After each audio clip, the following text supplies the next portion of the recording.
9 to 10 p.m. Monday night on Liffey Sounds.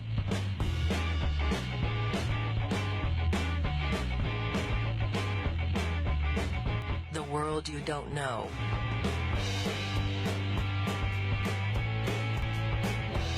The world you don't know. 9 to 10 p.m.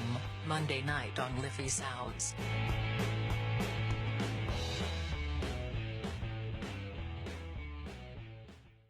Now, good evening, ladies and gentlemen. You're very welcome along to this week's edition of The World You Don't Know with myself, Mick O'Connell. And I have been away for the last 2 weeks. I took a little break. I went down to the lovely Cork for 10 days, so I wasn't here last week or the previous week. I do have a guest lined up for tonight. I've got Alan and Steve from OAM hopefully coming on, but they're not showing up on Skype at the moment, so if you're listening, lads, maybe turn on your Skype if you get a chance. But as soon as they do come on, I will bring them on via Skype. But until then, you're going to have to listen to me rabbiting on about what's going on around the world and the kind of stuff that you're not getting told. Now, as I said, I've been away for 10 days, so I purposely stayed away from the internet as well for 10 days and from looking at anything on the mainstream media, to be honest with you. I spent my days out exploring the countryside, and I spent my evenings watching movies, just chilling out and relaxing. So I've been playing catch up, so to speak, and there's been an awful lot of stuff going on. One thing I want to bring to your attention is something that was brought to my attention this morning, which I found quite interesting, and I checked it out via a few legitimate, if you will, news organisations like Reuters and stuff like that. There was not a law, but I suppose it would be a law or an act passed in Germany over the last few days, basically requiring every single citizen in Germany to stockpile food and water, to do them for at least 10 to 15 days. What reason they gave for ordering the stockpiling, I don't know. There's a lot of talk about what could be the reason behind it. Some say it could be a massive terrorist attack that they're expecting, or some sort of a natural catastrophe that they're not telling the people about. But this is the first time, I'm sure, like in Germany's history during the war and stuff like that, people were told, like, stockpile food as the war on or whatever. But since the end of the Second World War, that's not something that has been issued on a nationwide basis to German citizens, or citizens anywhere, to be honest with you, that I'm aware of. But they were ordered, as I said, I think it was last Thursday or Friday, this so-called law was passed that every citizen must stockpile enough food to last them for between 10 to 15 days, and the same with water. So I'm wondering, are they expecting something to happen and they're not telling anybody? I mean, would they tell anybody? The fact that they're telling people to stockpile is not something they would do willy-nilly, because for a start, in order for people to stockpile enough food and water for 10 days, they basically have to empty the shops. And that's not something that would be good for any economy, for any country, to do that, to have a rush on products in shops. Like, people are panicking, it'll turn into something like Venezuela overnight. So are they expecting something? I don't know. I'm hoping to get Al and Steve on, if they manage to get on, to talk about this, because I think Al might have looked into it himself today as well, as to what's going on. And Alan is someone who would always tell you, if you listen to his show on OAM, Open Your Mind Radio, which goes out every Sunday night between 7 and 9, if you listen to his show, he's always telling people, like, it's, you should stock up on food. Not religiously or crazily, like, in an off-grid kind of way, but have enough there just in case something does happen, because as has been seen in Venezuela, since Hugo Chavez died, that country has been ripped to shreds. Their economy is basically on its knees, and people are literally starving.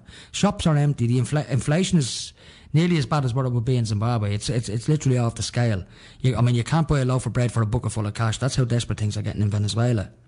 And will it get any better? Who knows? And if you think something like that couldn't happen in a country like Ireland, you're wrong. I mean, you have to remember, we're an island nation. All we need to have a serious effect, and it did happen in this country during the Second World War. There was rationing going on in this country, even though we had nothing to do with that war.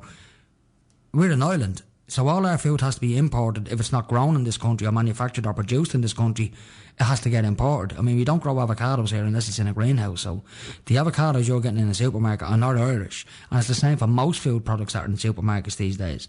I mean, how much of Aldi's or Lidl stock do you think is actually Irish? We say McDonald's on the label, but it's probably a foreign product labelled as Irish. But, as I said, a lot of our food is imported, and as Alan likes to always say in his show, it's better to have it and not need it than to need it and not have it at all. So I'm wondering, is there some sort of a catastrophe, or is there some sort of an impending disaster coming down the line that the Germans are aware of? And they're telling their citizens, listen, you need to stock up for 10 to 15 days because things is going to get heavy or whatever. But as I said, this article was vague in its detail. You know, it's sometimes like Sky News. You'll see on Sky News, you'll get a report that we're getting unconfirmed reports that a bomb has gone off somewhere in China, and you know, they don't tell you where and they don't tell you the specifics. And sometimes it could be just propaganda that, you know, there's nothing happening. But this thing that's gone down in Germany, where they're telling the citizens to stockpile food for anywhere between 10 to 15 days, I wouldn't say it was something that you should worry about, but, you know, it's not a bad idea as opposed to fill your presses with tinned foods, which are non-perishable. And, you know, the great thing about tin food is it will last years. I was only watching a programme there not so long ago, and it was about tin food, and they found a tin of, I think it was mackerel, that was something like 45 years old and well past its sell-by date. Like, but they opened it, and what they were doing was they were testing it for bacteria compared to the bacteria you would find in food that has already rotted. And it turns out that there was little or no bacteria in the 45-year-old tin of mackerel. It was still fresh, it was still edible.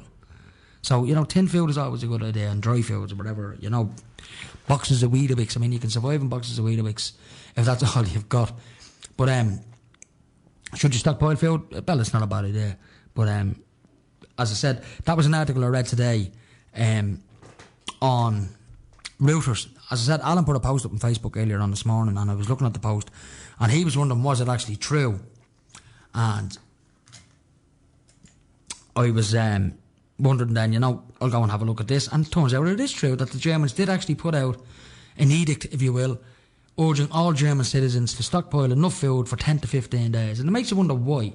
So anyway, I'm going to call in the lads now because they are online, and we can continue this chat with the boys. So I'll call them in, and we'll see what they have to say about this. So I'm ringing Steve McKenna at the moment, of Alan and Steve Frame from OEM, so hopefully he'll come online now. And Stephen is in there now, so I'm going to go straight to Stephen rather than waste any more time rabbiting on, because I'm sure you're fed up listening to me. Oh, what will I do? I'll tell you what I'll do. I'll call Open Your Mind in. They're in as well. So now I'm going to go to the lads. Good evening, lads. How are you? Hi, Mick. How are you doing? You okay? How you doing, Alan? How are you? Not too bad. Steve's on as well. And we have Steve. Good evening, Steve. Good evening, Mick. You're looking very well this evening. And you're looking very well yourself. You got. I actually see what you look like here on the radio, so you have a great face for radio, Steve. It's pity about the smile, though. You don't turn your smile upside down. It's the wrong way up. Oh, I'm only joking. I don't know if you were listening in there, lads. Alan, I was talking about that article that you put up this morning about Germany not ordering but putting out some sort of an edict urging the citizens to stockpile food for 10 to 15 days, food and water, in case of a pending terrorist attack or a natural disaster. Have you looked at it yourself? I've been having a quick look at it. I had a quick look at it today, more so watching videos of people talking about it and what they speculate what might be happening. And what's interesting is that something that Thomas said on our show last night is that the mainstream media are now reporting a hell of a lot of things that they would never report, this being one of them. Right. And there's a lot of tension going on at the moment with the different nationalities over there and in France clashing. Now, you have to look at the whole kind of New World Order thing and see, is this a ruse for them to bring in martial law, because that's what they want to do all over the place. So the whole idea, the government turning around and saying to people, you know, stockpile your food and water, they're obviously expecting something to go off on a major scale. Yeah. Whether it's a false flag or whether it's going to happen, I don't know. But I've never seen that in the mainstream media where a government comes around, turns around and does something like that. And shows what you could call concern for its citizens. Well, you know, as you said, Mick, we always say in our Open Your Mind radio, myself and Steve, that it's better to have it and not need it than need it and not have it. And we, you know, most people only have enough food in the house for 3 days. That's pretty true, yeah. You know, and I think the way things are going at the moment, you never know. Now, people will turn around and say, oh, well, we're in Ireland, it won't affect us. Well, it will. But this is the thing. Because we're in Ireland, it would have a serious detrimental effect on us. Because as I was saying there before you come on, a lot of our food is imported. I mean, people go to Lidl and buy avocados and buy vegetables. Most of that stuff is from foreign countries. It's not grown in this country. Even if it is labelled as, you know, McDonald's tea bags or whatever. They're not. It's foreign stuff, put in stuff that looks like Irish boxes, you know. I know, and people say, oh, Ireland would be okay, we're an agricultural country. But to be honest with you, the farmers aren't doing anything. Because they've been paid not to. Off by the government. Yeah. They've been paid not to grow food. Yeah, so we don't have that agriculture that we used to have years ago. So they have to think of that. I mean, I know there's only 5 or 6 million people in Ireland. But at the end of the day, do we have enough food available to feed the population? I don't know. Now, I'd imagine if the proverbial shit hit the fan in this country for whatever reason and there was no imports coming in here because of a sea blockade or anything like that, we probably got enough food to feed the nation for 3 or 4 days max, and that's it, it's gone. Yeah, well, they clear that as soon as people get wind of something going on, the shop aisles. There'll be a run on the shops and they'll be empty for 2 or 3 days. Yeah. You know, probably less than that. Without a shadow of a doubt. Now, you're talking about propaganda there. There is a lot of propaganda going on, Al. Now, another article that I read today, I'm sure you're aware of that little picture that was put out of that Syrian boy that was caught up in a blast in Aleppo the other day. That's right. And it went viral. Now, the Chinese are calling...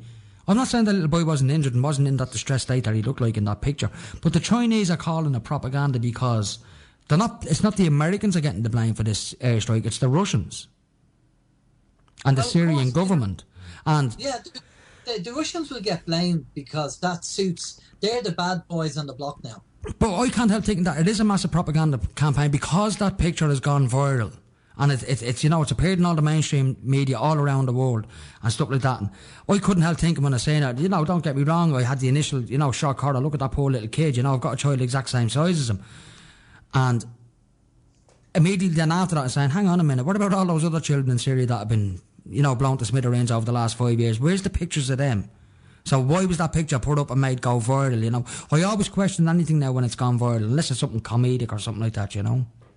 Well, the thing is, the media is so controlled.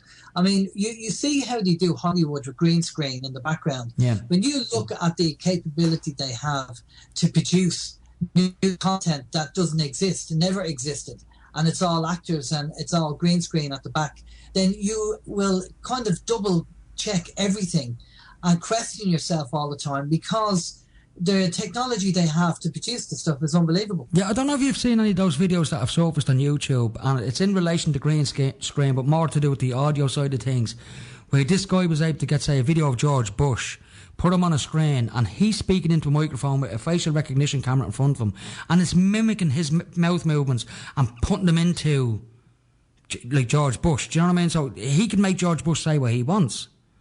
That's right. And there was a program years ago called Crazy Talk that I used to play around with. And you could actually do the same thing, except it was more kind of primitive, where you'd actually do the audio and then you'd move the mouth in accordance to the audio.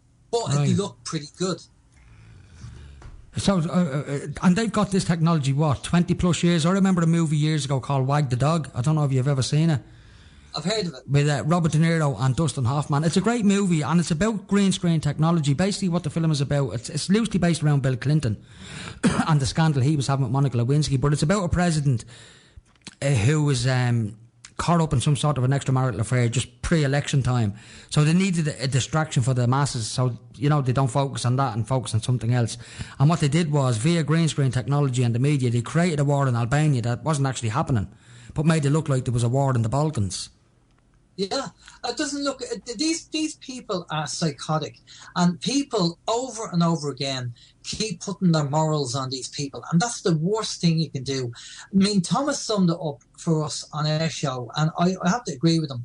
If there was a queue of people in the fish and chip shop, and these people wanted to get to the top of the queue, they would throw a grenade in, kill everybody, and go to the top. That's how sick these people are. So they don't really care. And when you get like movies like, if you remember the movie in the 80s, Blue Thunder, with Rob Schneider. The one about the helicopter.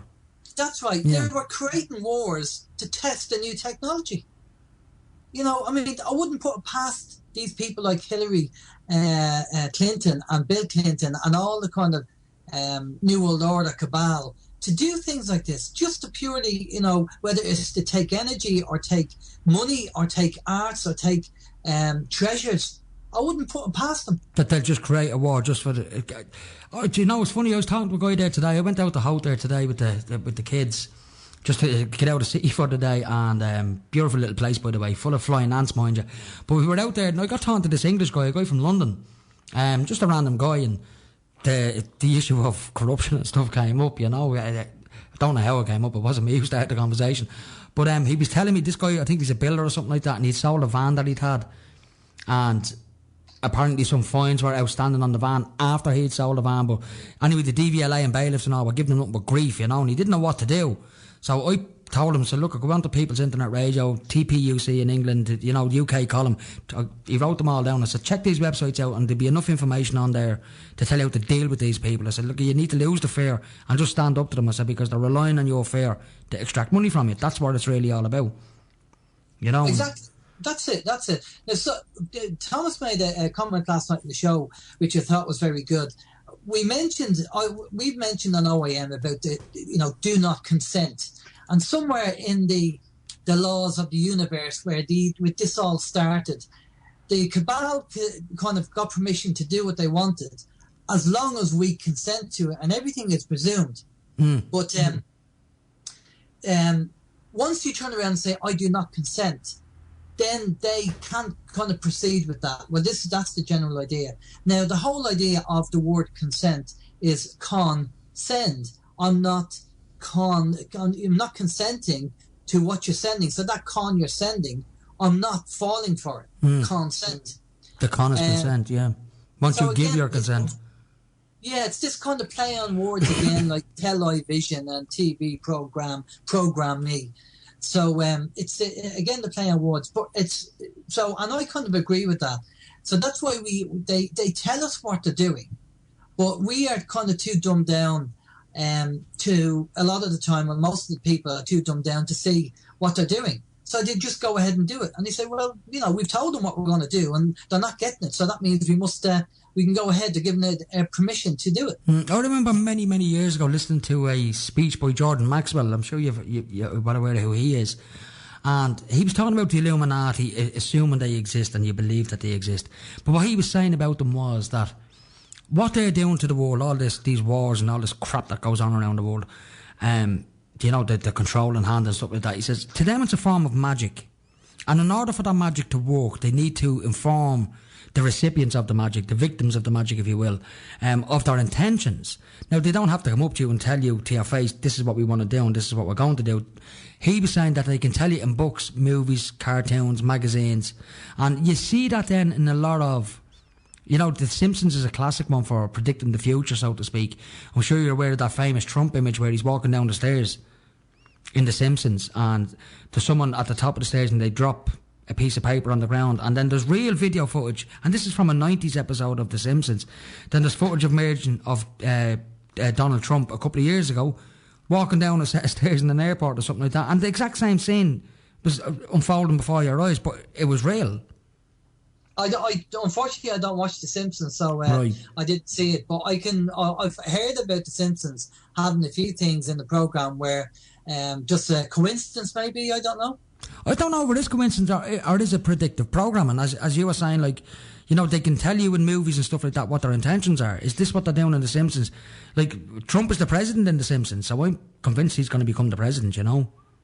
Well, there's a kind of debate about that. And, well, I'm going to pass over to Steve. Right, go ahead. Steve, to talk about the Trump, what we talked about last night about Trump. If you want to talk about that, Steve. Well, can I go to a break before you do, Steve? If you don't mind. I need to go to an ad break. It's 25 past, so... No problem. Right, well, listen, I'm going to go back and talk about Donald Trump with Steve as soon as we get back from a break, folks. So I'm just going to go to a quick break and be back in 2 minutes. Talk to you all very soon. Broadcasting to Lucan, this is Liffey Sound. 96.4 FM. Now, lads, you still with me? We are indeed. Yeah. That's grand. Now, Steve, we're going to talk about the Donald, Mr. Trump. As I was saying there before, the thing, assuming predictive program is a real thing that's inserted into TV programs. The Simpsons have predicted that Donald Trump will become the president. Personally, I think Donald Trump is just there to make Hillary look good and fool the people into voting for Hillary to get another Clinton back into the White House. Now, Trump did come out today and said that the Clinton Foundation should be shut down No, I'd agree with him on that score. I watched that documentary Clinton Cash there a couple of weeks ago, and they're a very seedy couple nevertheless. Well, yeah, I totally agree. Just jumping back to The Simpsons for a moment, Mick, I mean, long before the Twin Towers were ever hit, I believe, again, like Alan, I wouldn't watch too much TV, so I wouldn't be familiar with a lot of The Simpsons. But I do remember that there was an episode of The Simpsons. Again, it was highlighted on the internet, and it was one of these episodes where everything was in flames and the Twin Towers were burning in the background. Again, this was long before it actually happened. It actually happened, yeah. So I mean, is it predictive programming, or is it just someone's fanciful, whoever wrote the program, did they just think that it would make good TV? It's hard to know. But I mean, do I believe that there is predictive programming out there that it's probably there to desensitize the nation or to put thoughts into their brains? Yes, I do. In relation to Donald Trump, I think for when he was in the running, first of all, and he was coming out and he was saying his piece and he was doing a spin, I kind of thought, yeah, he's a real kind of, he's opposition, definitely. This man could probably make a change. Again, that was me with my ordinary Joe Soap hat on. But then when you kind of put on your, let's look outside the box alternative thinking cap, then you kind of say, well, hang on a second. We all know it's a game, and as has been said many times, and I believe you said it on your program, presidents aren't elected. No, they're definitely selected. Yeah. So, I mean, let's assume that if the next president of the United States has already been selected, well, then everything else that happens until the election time is just a game. It's just a game. It's a charade, yeah. It's theatre. It's a puppet show to convince, obviously, just to keep the Americans, keep them looking over here to the left while they're not seeing what's going on over here to the right. So again, a classic case of the left hand doesn't know what the right hand is doing. But in relation to Hillary, well, she's got a bad rap from the beginning. I mean, look, there's so much crap going on about Hillary that it would take probably the next 2 or 3 hours to even begin to scratch the surface. But I watched the documentary about the Clintons many, many years ago called The Clinton Chronicles. And it's a grainy documentary, but it's still up on, you can still get it on YouTube. I think it's still floating about. But the amount of people, and it's all coincidental, don't get me wrong, but the amount of people connected to the Clintons who have died in mysterious circumstances. Like one guy, for instance, and his death was put down to a suicide, but he had 2 shotgun blasts to the back of the head, with his hands tied behind his back, but he committed suicide. Another guy was tied to train tracks and ran over by a train, but he committed suicide as well. And these are all people who could have testified against the Clintons in any whatever matters would have arose in a criminal proceedings and put them away for a long time. And yet they tend to disappear, And it's obviously it's the same with Donald Trump as well. I mean, just because he's kind of a high profile chap doesn't mean that he can't be taken out, and he knows that as well. At the end of the day, it's a game. Everybody knows the rules of the game, and then they're told, right, this is your part, you play your part, and everyone has, in my opinion anyway, everyone has a script, and they know what they're supposed to do. So Donald Trump, he's going to do what he needs to do. He's going to expose things about Hillary. He's going to diss Hillary, if you like, and he's going to sail very close to the wind. But again, it's a game. He knows where he can go, and his controllers, his handlers will let him know how far he can go. If he decides to overstep the mark, well then, unfortunately, we will hear that, unfortunately, Mr. Trump is out of the running now. He had an accident where he slipped on a banana peel, fell down a flight of stairs, broke his neck, and oh my God. That's just leaves the gate open now for Hillary. Exactly, yeah.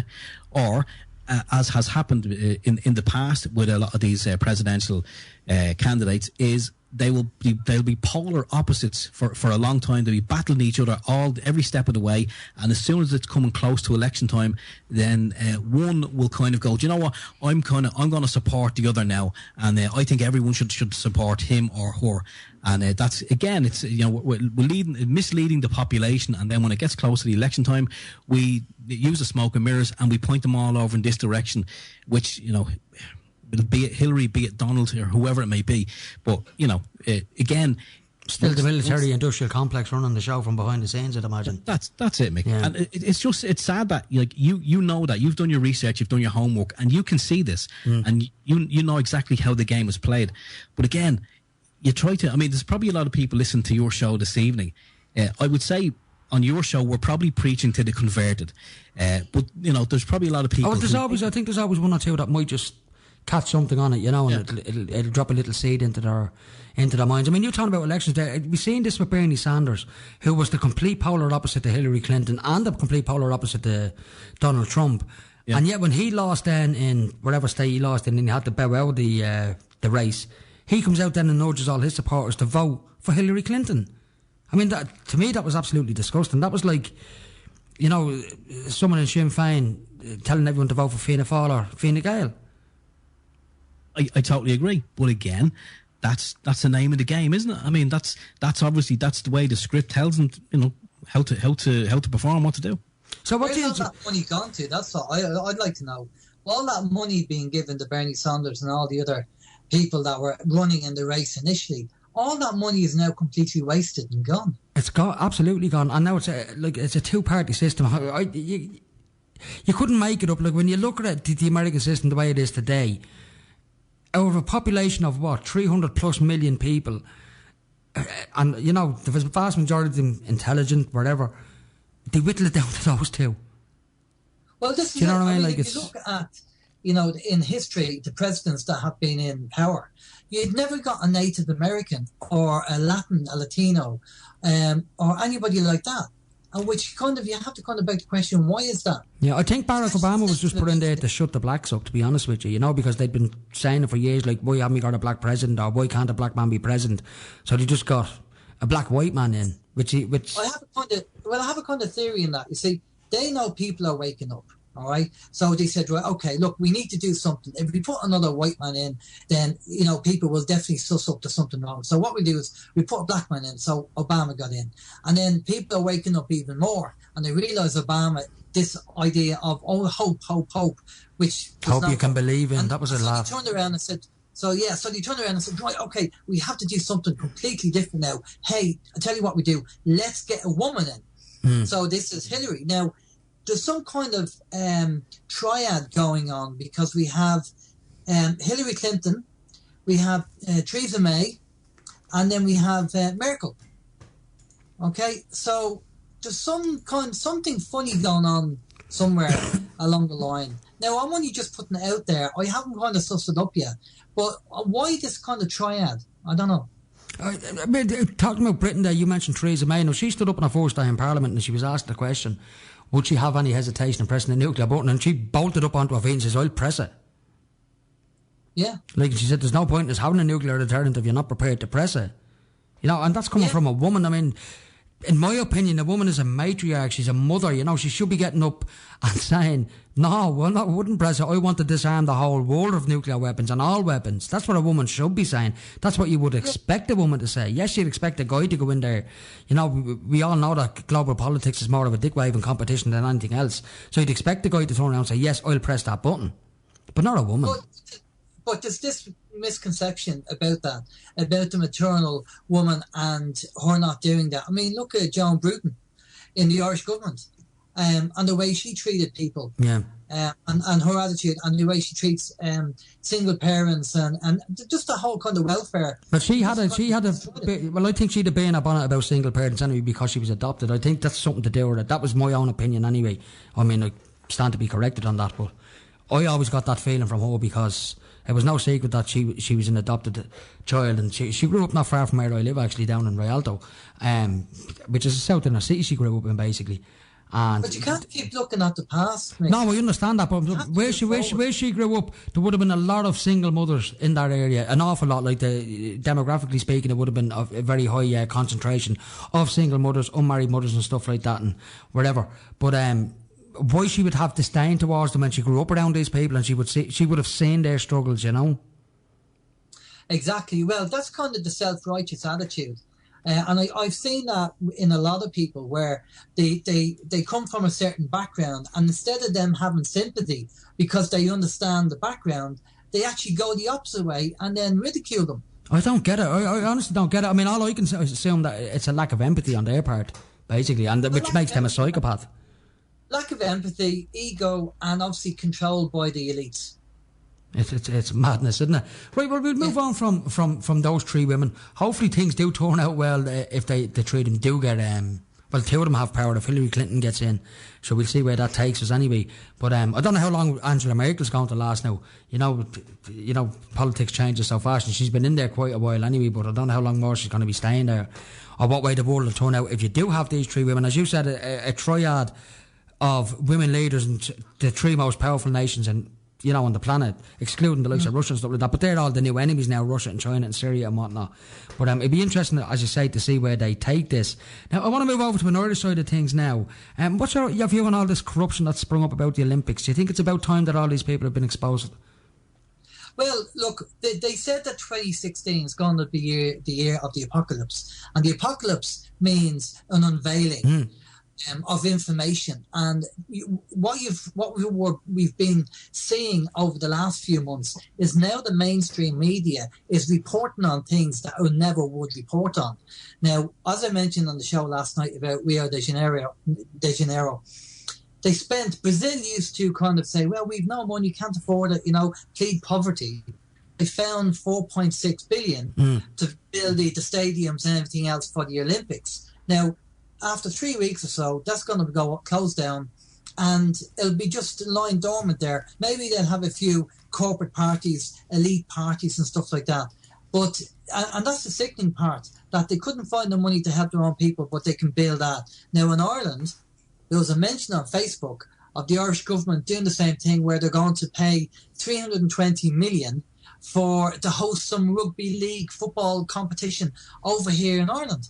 And my argument is, I'm not into sport, and I know Steve's not into sport, right? So I'm going to be biased. But at the end of the day, having a group of men kick a ball around the field is not more important than... It's not nation enhancing. Exactly. It doesn't enhance the nation whatsoever.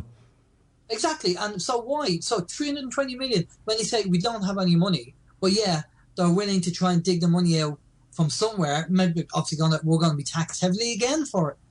And so I just think that's unbelievable that they can actually... So I'm not against sport, but I mean, come on, we have to get a priority. But I've noticed now with the Olympics, I suppose London excluded, like you take Brazil for example, a nation in poverty. They've got massive problems with the favelas and stuff like that. With poverty, and you've seen it on the TV over the last couple of weeks with the Olympics. You get the odd camera shot where you see the favelas. You see abject poverty just up the road from all this massive big sporting event going on. And as you said, Brazil not having the money, but yet they found billions to build these stadiums. And they passed the torch over last night then to Japan. I mean, Japan is reeling from God knows how many earthquakes. Then you've got Fukushima. And yet they're going to find billions to host the Olympics now in 4 years' time. No, it's just, look, the priorities are all wrong. But then again, we know the people that, they've no interest. The government have no interest in Ireland to help the people. That's the end of. We cannot rely on the government. They're not going to help us. They're never going to help us. They don't care about us. They never will care about us. That's just the way it is. Face the facts, people. They're not going to help us. And these people, there's only two type of people in the mainstream parties. And this is just my own opinion based on the research and what I've done. You have the naive person who wants to join a mainstream party thinking they can make a difference, like George Lee, who left after 9 months Fine Gael when he realised it was institutionalised. Or you have the person who knows exactly what's going on, and there's a party whip system and it's all controlled, but he wants to get his nose in the trough. Because he wants to get a decent living out of it, I suppose, and that's just the greed factor kicking in there then, Well, listen, Al, I need to go to another break, so do you mind holding on for a couple of minutes? No problem. That'd be great. Folks, we'll be back in 2 minutes with Alan and Steve. Talk to us very shortly. You're listening to Liffey Sound, www.liffeysoundfm.ie. Listen online. Community radio at its best. You're tuned to The World You Don't Know with Mick O'Connell on Liffey Sounds 96.4 FM. Text Mick now on 087 062 7138 or email studio@liffeysoundfm.ie. Now, folks, you're very welcome back. Alan and Steve, you still with me, is there? Yeah, we're still here. Right, that's great. What we'd like to do, Mick, if it's possible, is just on the early part of your programme, we talked about, having some food in store and everything else like that. And myself and Steve just finished a solar generator project. I was going to bring that up because I wanted to talk to you about that as well, so I'm glad you did. Brilliant, excellent. We just wanted to talk about it. Based on the fact that what they mentioned in Germany about what's going on, this would be appropriate to talk Energy about production, exactly, yes. Exactly. So I'm going to let Steve take care of that, because Steve's obviously, the two of us have been involved in Grand. it. Steve? Yep, I'm more than happy. Just to say, when I get to the science bit, Alan, that's where you will have to come in, because you have all the facts and figures and you've done all the calculations and crunched all the numbers. But basically, yeah, Mickey, I'm sure you've heard us talking about this. I have, yeah. Now, can I ask you just before you do continue, are you trying to create a free energy device or just something to generate electricity? We're honestly, what we're trying to do is we're kind of thinking where we live, we're kind of out in the sticks, and on occasion we do have the odd power cut, and it was kind of born from that, really. Alan, where he lives, he has more power cuts than I do, so it was kind of a case of what can we do in a power down situation, and then we were looking at different videos online, and we kind of seen that if the grid went down, then you're off the grid. So a lot of things in your home won't work, namely your running water, your cold running water, because a lot of that is pumped depending on where you live. Funny, I've got pumps in my house actually for the water, so I would be affected without electricity. I wouldn't be able to run the water. Of course, absolutely. So basically what we wanted to kind of say was if there was a power down situation for a couple of hours or a couple of days, then how would we survive? So we kind of start thinking, and we start looking into the whole ins and outs of alternative ways to obtain power. So obviously you have wind generation. So that wasn't the road we wanted to go down at the moment, because it's kind of big and it's cumbersome. So we looked at solar, because obviously a lot of new houses being built today, they're getting solar panels on the roof, and some people are getting them added on. So we wanted to kind of know, okay, what's this about and what can it do for us? So we looked into it, and we found out that for not a lot of money at all, really, you can get some components, throw them together. I'm kind of simplifying it now, but you can get some components. If you have any soldering skills, you can throw them together, and within a couple of hours, you now have a little box that has a battery inside it. It's not just a regular car battery; it's a marine deep cycle battery. You have one of these batteries. It's connected up to an inverter. So if you have lights or something in your home that runs on obviously electricity up to basically what we have inverters that will run up to 600 watts. So if you've got something that will run up to 600 watts, you can now power it. So in a power down situation, you now have power. So if it just means plugging in an electric light, so you have light. Obviously, you know, I think every home in Ireland has candles, because we were obviously used to power outages years ago, and a lot of us, as I say, still get them. Can't keep them under the sink. Absolutely, that's exactly where in every home in Ireland under the sink. But yeah, it was just kind of, it was born as we wanted to know if there was a power outage, and if it lasted for more than a couple of hours, you know, could we survive? If let's say, for argument's sake, somebody needed a hot drink, or somebody needed a hot water bottle, or somebody fancied a cup of tea, what could we do in that situation? So we kind of started looking into it, and we seen that there was a lot of stuff that you could get, as in kettles, microwaves, believe it or believe it not, that will operate on 12 volts. Obviously, this is kind of, to the people who go off camping and caravanning, they know this information already, so they're ahead of the game. So we found out what you can get that will run on 12 volts, and Alan crunched the numbers based on the deep cycle marine battery to calculate how long and how many watts will be required, and how long we could have power or make the tea or whatever we needed to do.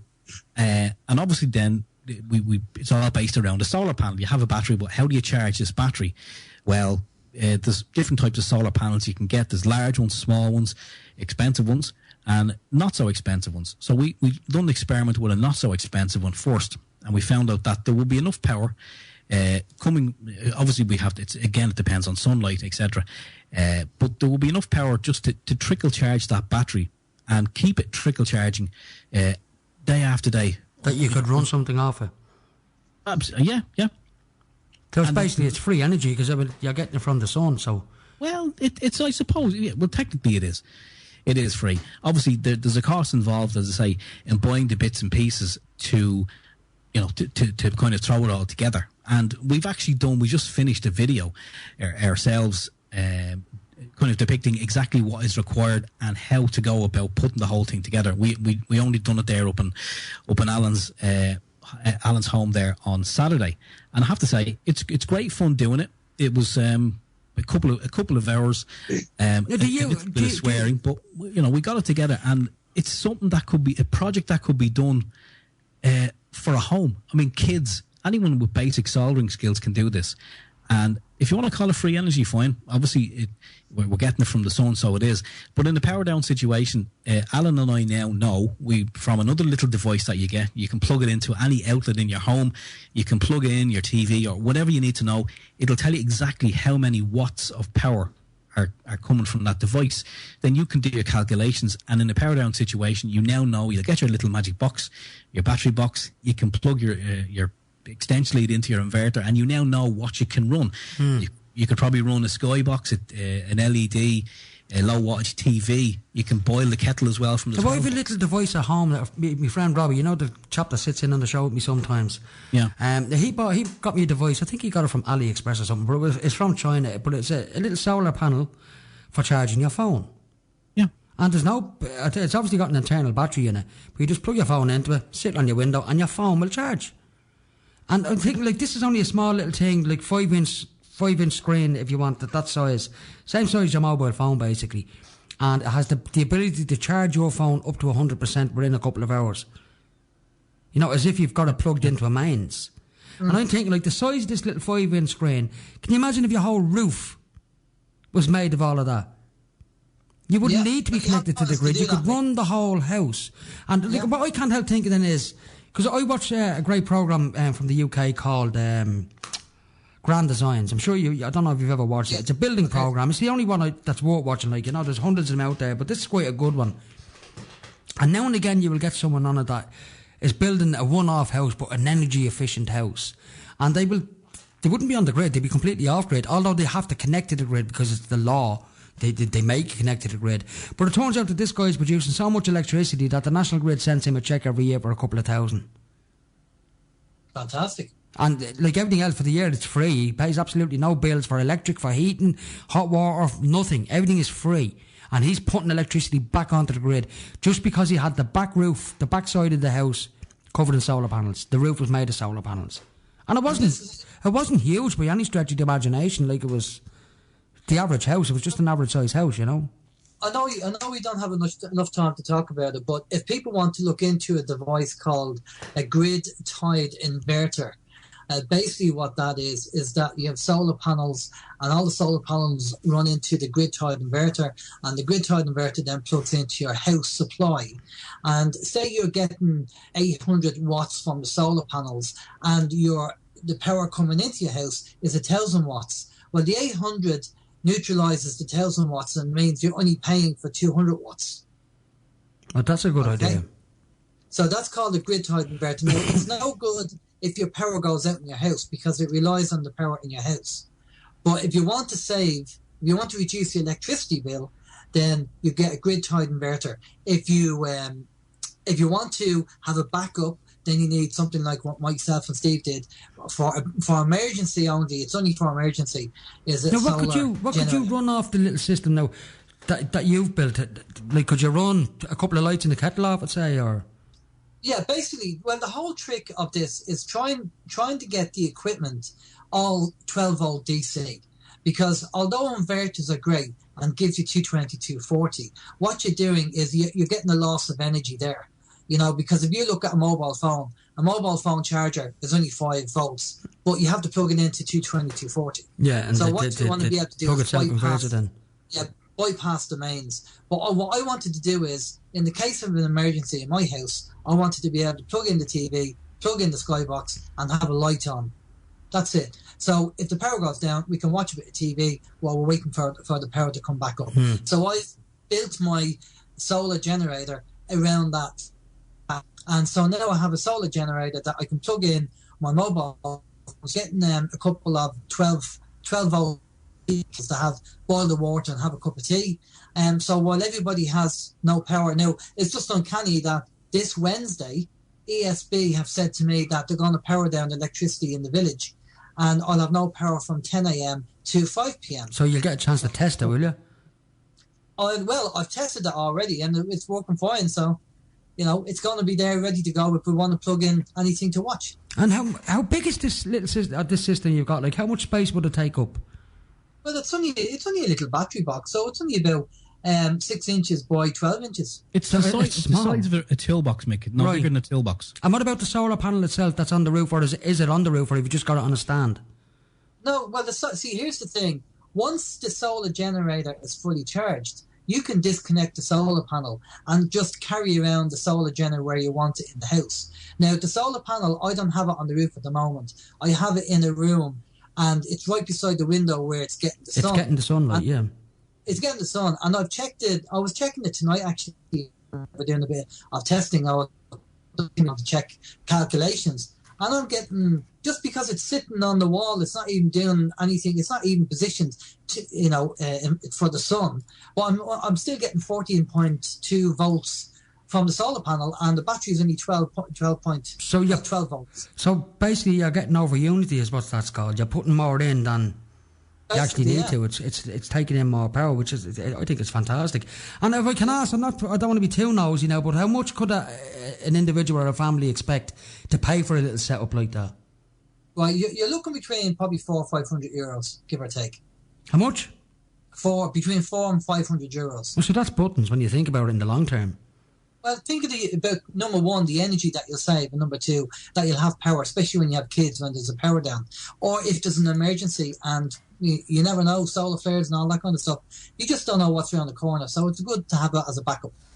Well, as you said, you don't know. I mean, solar flares. Sorry, go ahead, Steve.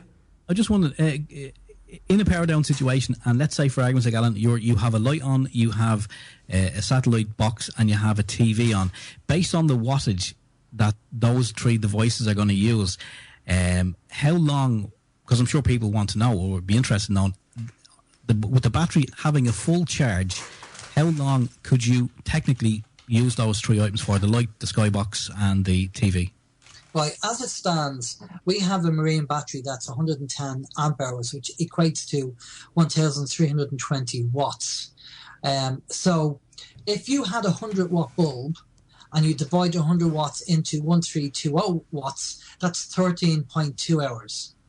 Okay, so the least amount of power you use, the more the longevity you have in the battery in the solar generator. Now, my skybox and my light bulb and my TV takes about 116 watts all told, but you'd never use the full capacity of the battery. You'd only use about 80%, which is 1,056 watts. So I would say I could get away with it. I could get away for about 6 or 7 hours, have power. But as I say, it's good for emergencies, because if you're put into a situation where you do need to use this little setup, you're not going to be abusive about it. You're not going to have all the PlayStations on and the skybox and the fridge and everything else on. You're only going to use it for essential backup. Exactly. And the one thing to remember, I mean, my TV is 95 watts, but you can get flat screen TVs that also have 12 volt DC, which only produce 13 watts. So the idea of the name of the game for this project is to change all the things in your house that to 12 volt DC for an emergency. So if you want a TV, I'm looking at a TV at the moment when I get the funds available that actually has 12 volt DC. It's designed for a caravan and it only takes 13 watts. And that would be ideal for the solar generator. And if you could turn everything else into your house down to that, you'd be certainly saving a few quid every year on your energy bills. I mean, they're getting off that, not to mention insurance costs these days. I got my quote the other day. I know we've been discussing the insurance industry over the last few weeks. I got one $750 the other day, but I went with the bank and I got it for $480. So, shop around. That's what I always people to do. Yeah. I just wanted to give you an update as well on the Mandela effect, which was something we spoke about recently. I still believe it's an internet psyop. As you know, I was down in Cork there for 10 days, and the subject of the Mandela effect came up with the people who we were staying with my partner's aunt. And my partner had mentioned the Mandela effect. I was saying, this latest conspiracy Mick has been looking into, And Sex and the City came up, and I said to her, well, Sex and the City has apparently changed to Sex and the City, but I sort of remember it as Sex In, and she says, yeah, I remember it as Sex and the City too. I said, well, look online. So went on to Google, couldn't find it anywhere. So, well, there you go. So that's what's going on. She says, well, I've got a bottle of perfume and I'm convinced it says Sex in the City. I said, have you got it here? She says, yeah, I'll go and have a look for it. So she goes upstairs and she found it, and it said Sex in the City. Now, what I think is going on is, I think if I went down to a music shop tomorrow looking for a DVD of Sex in the City, I will find Sex in the City. I think it's the info online that has been changed. And as I said before, I think it's to undermine the truth movement and make people think anyone that's involved in the truth movement is a bit of a whack job for believing in the Mandela effect and believing in the flat earth and all the other crap. You know, so I just wanted to give you that update on that. I have a spin on that, Mick, but I don't think we have time to talk about it. We've got 2 minutes, so if you want to go, I'll go up to 59. Okay, very, very quickly. I seen it today. I can't verify it, but a guy was talking about the Mandela effect. His mother-in-law had anniversary magazines regarding JFK, and in the magazines, this is what he said. He contacted her and he said, look in the magazine and tell me how many people are in the car. And she said there's 4 people in the car, 2 people in the front, and John F. Kennedy and his wife in the back. So Governor Connolly and his missus are gone, are they? Well, this is the thing, right? So he said, I drove over to my mother-in-law's, picked up the magazines, brought them back over here to my house, and when I opened them up, there was 6 people. That's weird, isn't it? So he said, what happened in the time my mother-in-law told me on the phone in the magazine there was 4 people in the car, and I get them back to my house, and now there's 6 people in the car. That's a strange one, all right. But listen, we have unfortunately run out of time, lads. I wish I had a bit more time to spend with you, because we could go on about the Mandela effect for the next hour or two, I'd imagine. But I think we might do an update on that again in the near future. It'd be great. But until then, lads, listen, thanks very much for coming on tonight. I really appreciate it. No problem. Thanks for having me. And thank you very much, Steve, and thank you very much, Alan. Talk to you very soon. Take care, mate. Take care, and you. Now, ladies and gentlemen, that was Alan and Steve from Open Your Mind Radio. 2 great guests, 2 great friends. Always a wealth of information and great fun to have on. Well, anyway, this has been The World You Don't Know, folks, and I have come to the end of the show. And as I always say in the show, folks, the world is full of great people, and if you can't find one, simply be one. So until next week, folks, this has been The World You Don't Know. Take care. I'll talk to you all very soon. 9 to 10 p.m. Monday night on Liffey Sounds.